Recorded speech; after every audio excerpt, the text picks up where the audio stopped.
ಆ ಥರ ಸಾರಾಸಕ್ತಾಗಿ ಏನಿಲ್ಲ.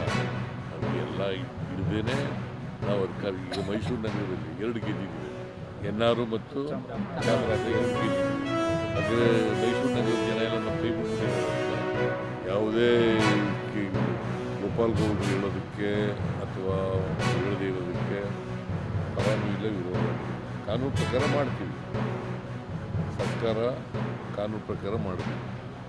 SIT ಮಾಡಬೇಕು ಅಂತಂದರೆ SIT ಮಾಡ್ತೀವಿ.